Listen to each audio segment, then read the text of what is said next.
On the outside, the perfect child looks like a dream. Teachers admire them, parents boast about them, relatives whisper at gatherings, "Why can't our children be more like her?" Friends call them lucky, but inside, the perfect child is living a paradox. They are not loved for who they are. They are loved for what they do. And that difference, small at first, becomes the prison in which they grow up. Carl Gustav Jung once wrote that the greatest burden a child must bear is the unlived life of the parents. And in many families, that burden takes the shape of perfection. A mother who was never allowed to fail demands success from her daughter. A father who was never accepted in his weakness admires only strength in his son. And so the child carries the weight of not just their own life, but of the unfinished desires and fears of the generations before them. Imagine Sarah. She is 10 years old. At school, her essays are perfect, her handwriting flawless. Teachers praise her as the model student. At home, her parents beam with pride. Her grandparents call her exceptional. But what they do not see is that Sarah rewrote her essay 3 times the night before. Her hand cramped, her eyes blurred, but she refused to stop until every line was without error, because she knows that anything less than perfect will not be enough. Now imagine David, 12 years old. His home is filled with tension. His father criticizes. His mother hides behind silence. David learns quickly that the safest way to live is to cause no trouble. He becomes quiet, obedient, invisible. And what do the neighbors say? David is such a good boy. He never causes problems. But what they call goodness is really fear. David has learned that the cost of being himself is too high. This is how perfection looks from the outside. Admirable, enviable, safe. But from the inside, it is brittle, fragile. Jung said, "The most terrifying thing is to accept oneself completely." The perfect child never learns how to do this. They only learn how to perform. The rules of their unspoken contract are simple and cruel. Mistakes are dangerous. Anger is forbidden. Sadness is weakness. Silence is safety. And so the child wears a mask of achievement, obedience, politeness. It is praised, rewarded, admired. But underneath, the child is suffocating. The more perfect the mask becomes, the more invisible the true self grows, and the child learns to fear what lies beneath. Think of the stage again. A child bows to thunderous applause. The curtain falls, the lights dim, and in the silence behind the curtain, the child whispers the question they cannot ask out loud. Do they love me? Or do they only love the performance? That is the conflict of the perfect child. It is not about being good. It is about being enough. And the truth is, no amount of applause, no amount of achievement can answer that question. So why does this happen? Why would parents who claim to love their children bind them in such a contract? The answer lies not only in your story, but in theirs. And that is where we must go next. Parents rarely decide, "I will make my child into a performer." The curse of the perfect child does not begin with malice. It begins with inheritance. Carl Jung once wrote that nothing has a stronger influence psychologically on their environment and especially on their children than the unlived life of the parent. This is where the story begins. A mother who was only praised when she was quiet rewards her daughter for silence. A father who was only noticed when he achieved demands achievement from his son. And grandparents who believed children should be seen, not heard, pass down silence as if it were wisdom. This is how the cycle repeats, not as a plan, but as an unconscious inheritance. Alice Miller, in her famous book The Drama of the Gifted Child, explained it this way. Children quickly sense what pleases their parents. They adapt, they mold themselves. They offer not their true self, but the version of themselves that wins approval. She wrote, "The child must adapt to the parent's needs, otherwise it risks losing love. And in adapting, the child loses access to its own feelings. This is the seed of perfection. Not love freely given, but love earned through performance. Conditional love wears many masks. Sometimes it is strictness. In one family, only top grades matter. A 95 is treated as a failure because the standard is set at 100. The child learns, nothing I do will ever be enough. Sometimes it is silence. In another family, emotions are never spoken. Anger is swallowed. Sadness is hidden. Joy is muted. The child learns, my feelings are dangerous. My feelings must not exist. Sometimes it is comparison. A child is measured against siblings, cousins, neighbors. Why can't you be more like your brother? The child learns, I am not valued for myself, but only as a shadow of someone else. And sometimes it is projection.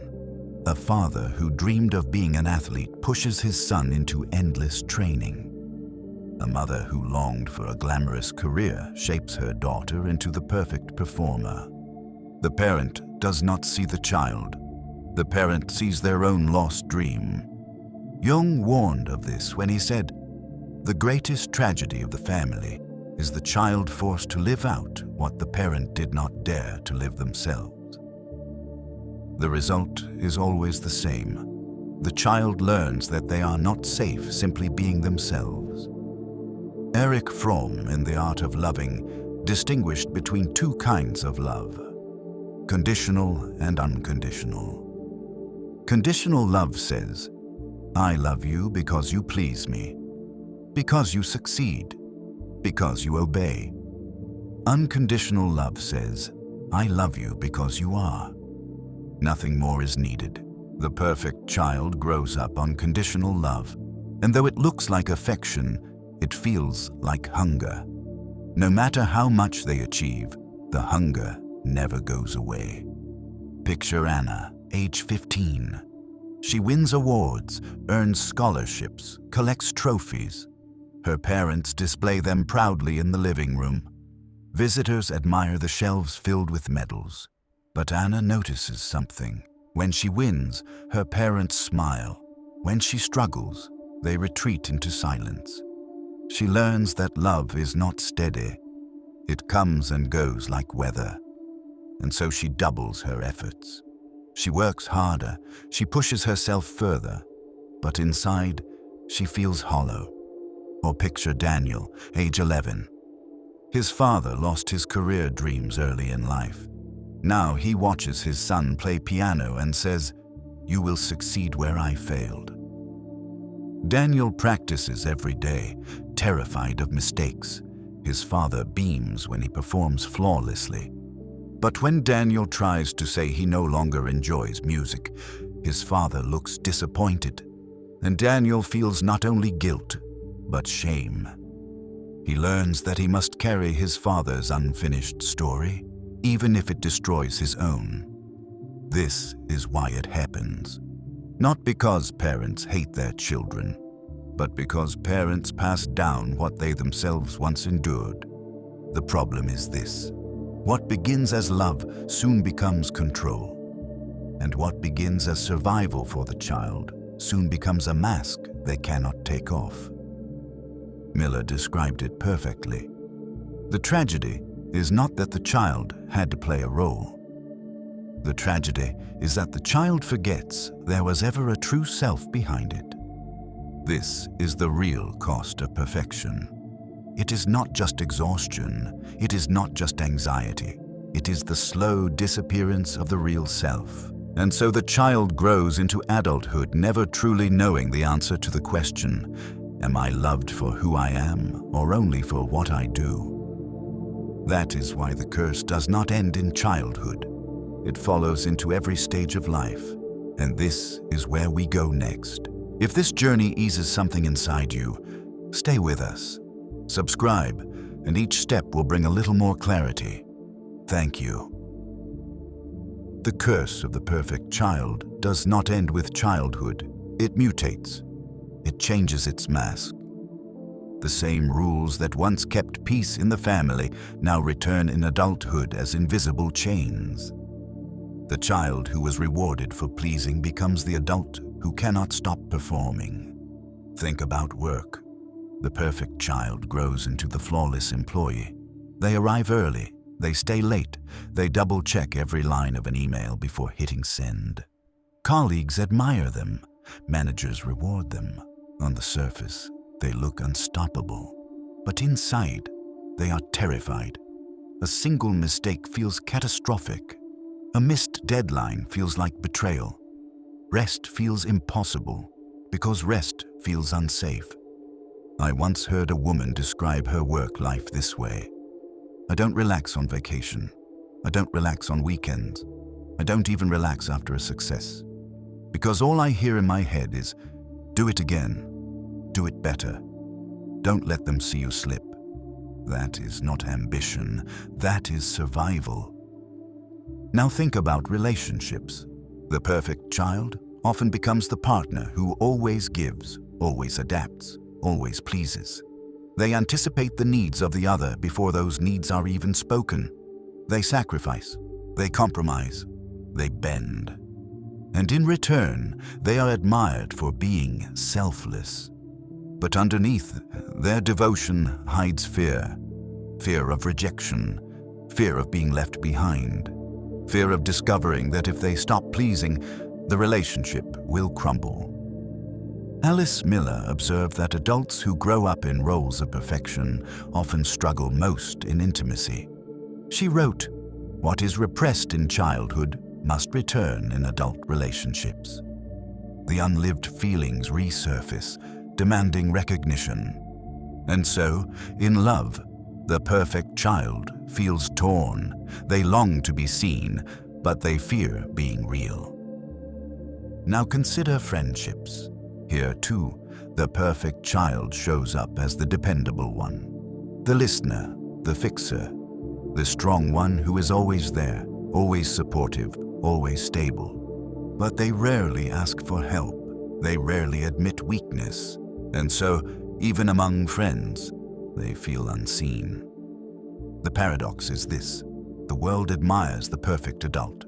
Colleagues, partners, friends, they all benefit from the performance. But admiration is not love. Praise is not intimacy. And the silence after the applause is just as loud as it was in childhood.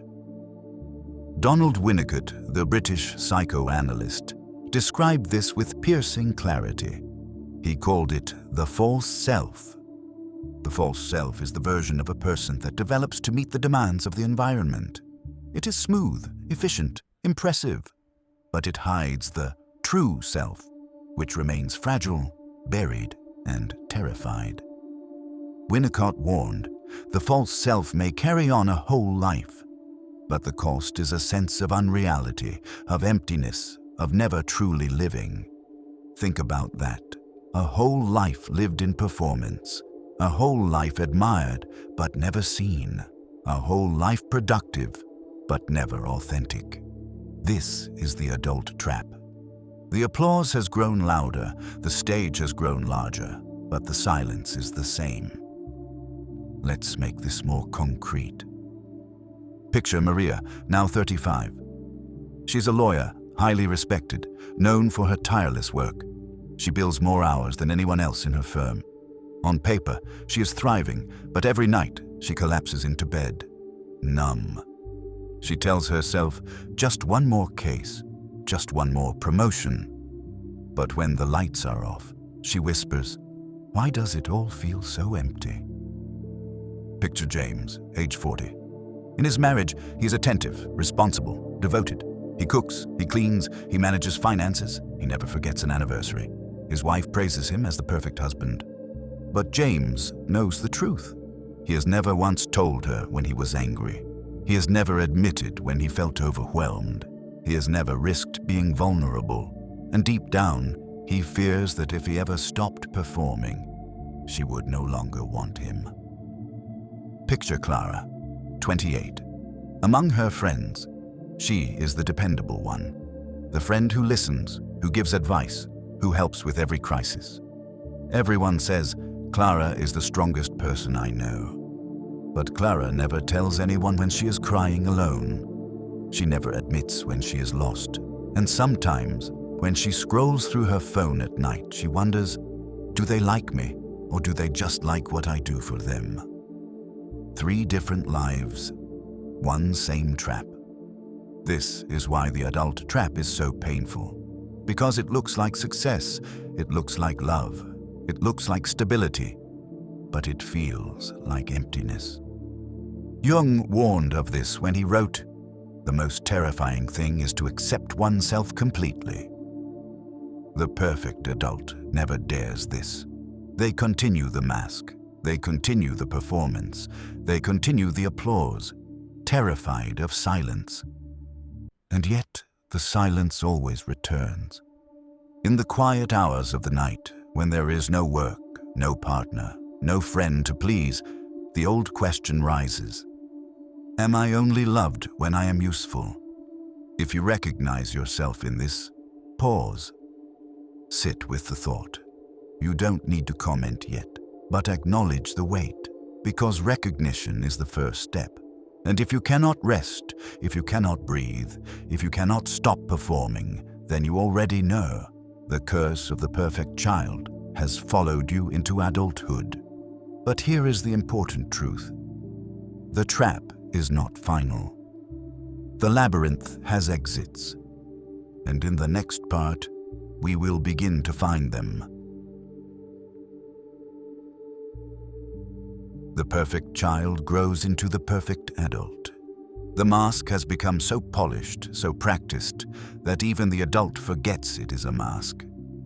And yet, something inside whispers, "This is not all of me. This is not the whole story." So how do you step out of the prison? How do you set down the mask? The answer is not sudden rebellion. The answer is not tearing everything apart. The answer begins with small, frightening acts of imperfection. Donald Winnicott once said, "It is a joy to be hidden, but a disaster not to be found." The true self hides behind the false self, waiting for recognition. And healing begins the moment the hiding self is seen. What does this mean in practice? At work. Imagine Maria, the lawyer. Her whole career has been built on perfection. The perfect brief, the perfect argument, the perfect late-night hours. But one day, she makes a choice. A small one. She leaves an email unpolished. Not careless, not sloppy. Simply human.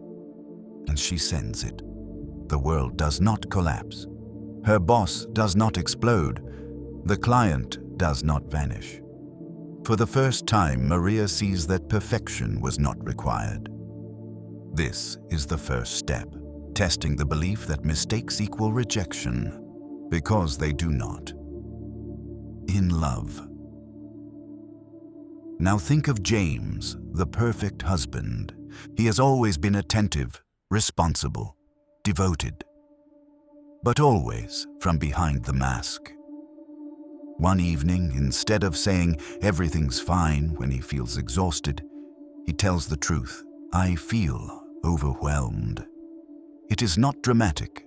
It is not destructive. It is simply honest. And his wife does not leave. She does not despise him. She listens. For James, this is revolutionary. For the first time, he risks being loved as he is, not as he performs. Among friends. And Clara, always the dependable friend, Always the listener, never the speaker. One night when her friends ask, "How are you?" she resists the automatic, "I'm fine." Instead, she says, "I'm struggling. I feel lonely." There is a long pause. For Clara, the silence feels unbearable.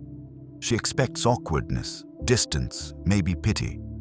But one friend says, "I've felt that way too." Another nods. A third shares their own struggle. In that moment, Clara realizes that the mask not only hid her pain, it also kept her from intimacy. By being imperfect, she discovered connection with yourself. But perhaps the hardest imperfection practice is done alone. Because even when the world is forgiving, the inner critic remains. Alice Miller wrote, "What the child could not express in words was expressed in the body." Many adults who were once perfect children carry tension in their shoulders, clenching in their stomach, exhaustion in their bones. The body remembers what the mouth could not say.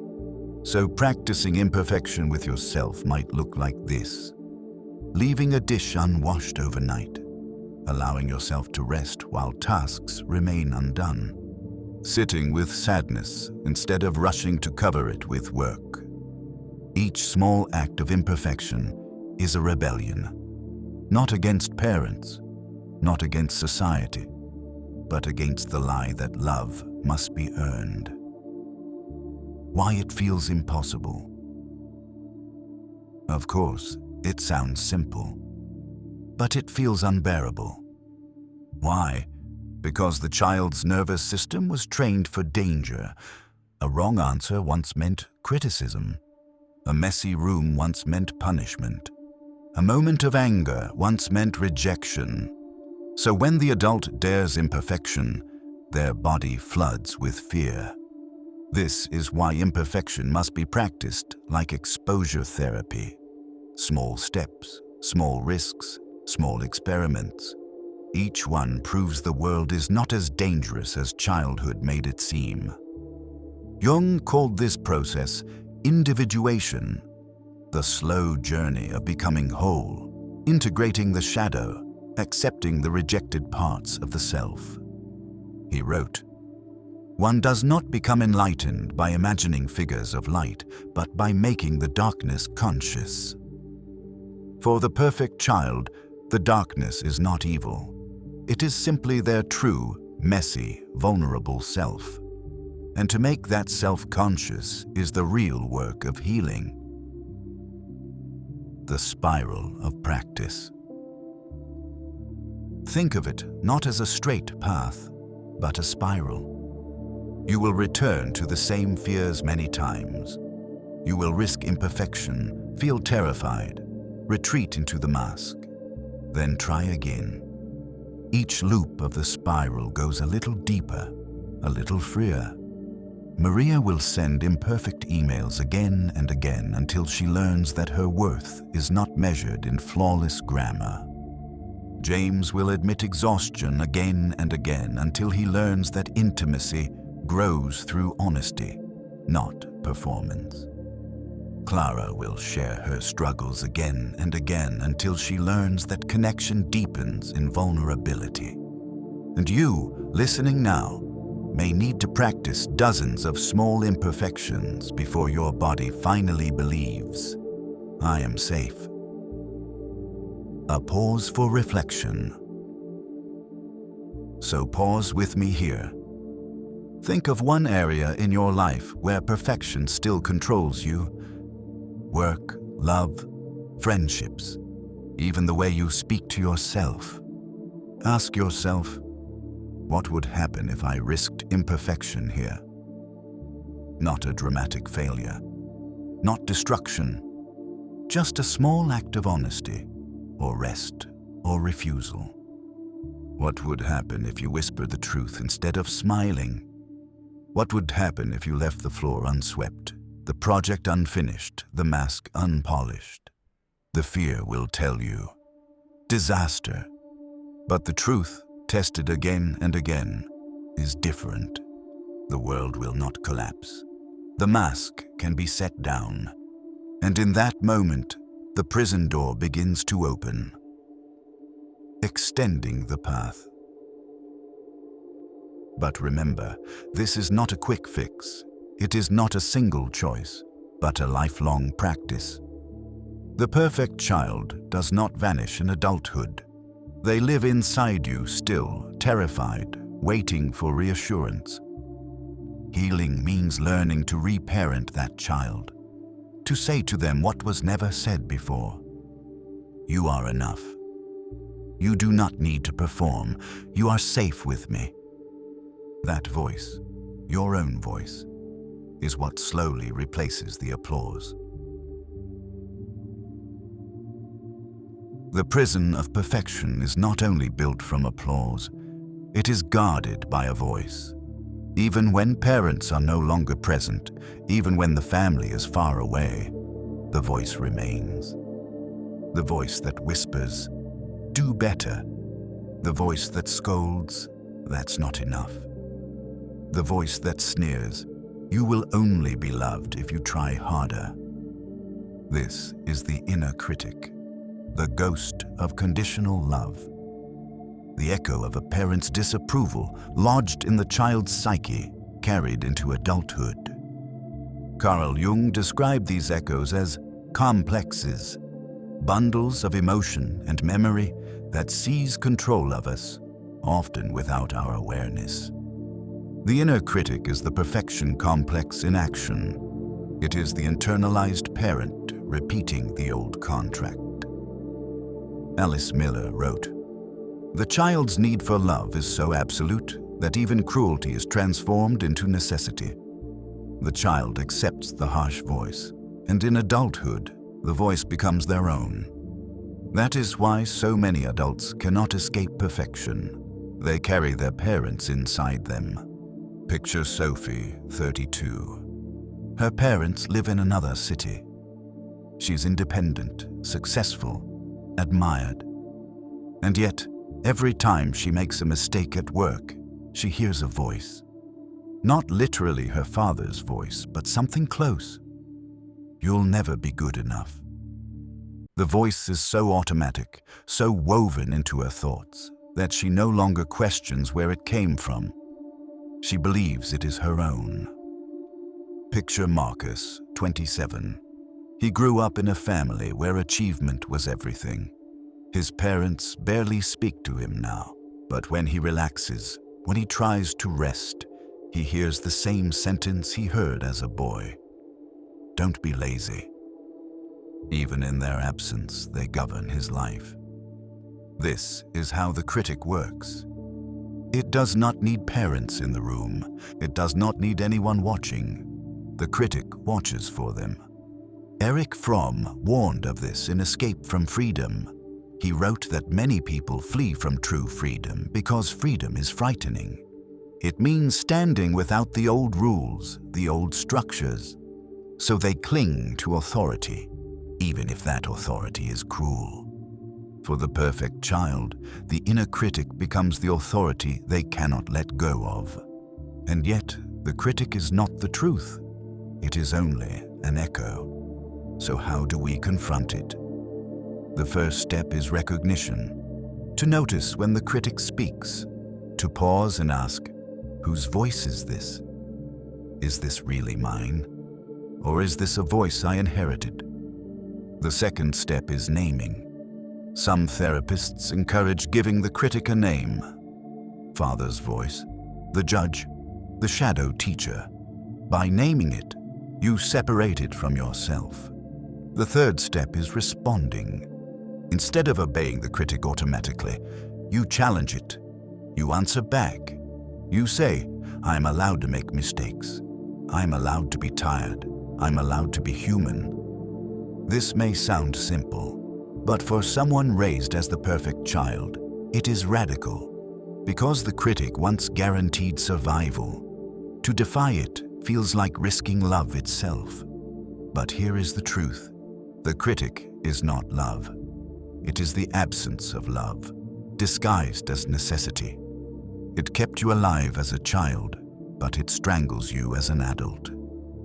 Jung often emphasized the importance of facing the shadow, the parts of ourselves we deny, repress, or fear. The inner critic is part of that shadow, and until it is faced, until it is challenged, it rules. But once it is recognized, once it is brought into the light, it begins to lose its power.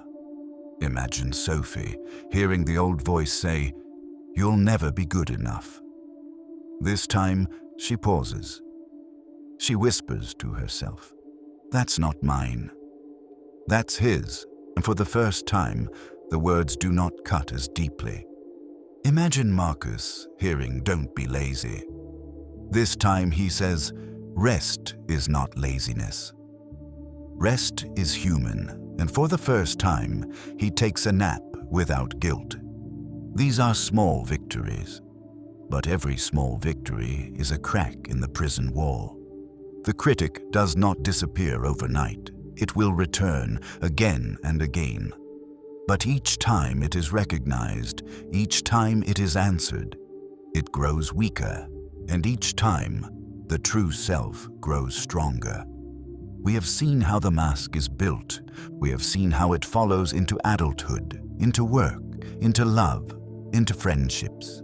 We have met the inner critic, the echo of conditional love that whispers, "Do better, be more, never stop performing."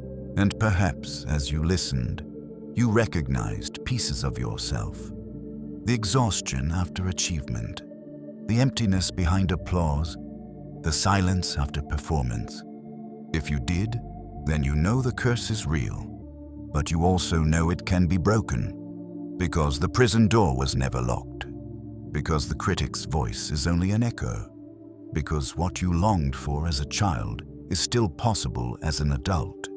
To be seen, not for your performance, but for your presence.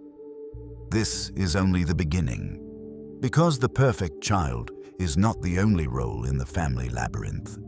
There is also the forgotten child, the one who fades into silence, the golden child, who carries the pride of the family but loses their own story, the secret keeper, who guards the family's shadows and pays the price. Each role shapes the adults we become. Each role hides both pain and possibility. In the next episode, we will step into another role. We will ask why obedience is rewarded, why silence is praised, why love sometimes feels like control. And we will see how those lessons do not stay in childhood. They follow us into every decision, every relationship, every hidden corner of our lives. If you saw yourself in this story tonight, hold on. Do not look away, because the labyrinth is larger than you imagined, but so are the exits. And perhaps the next part will not only explain your struggle, perhaps it will give you the key to finally walk out. If you've stayed with me until now, it means you're searching for something deeper, maybe an answer you've carried since childhood. Don't stop here.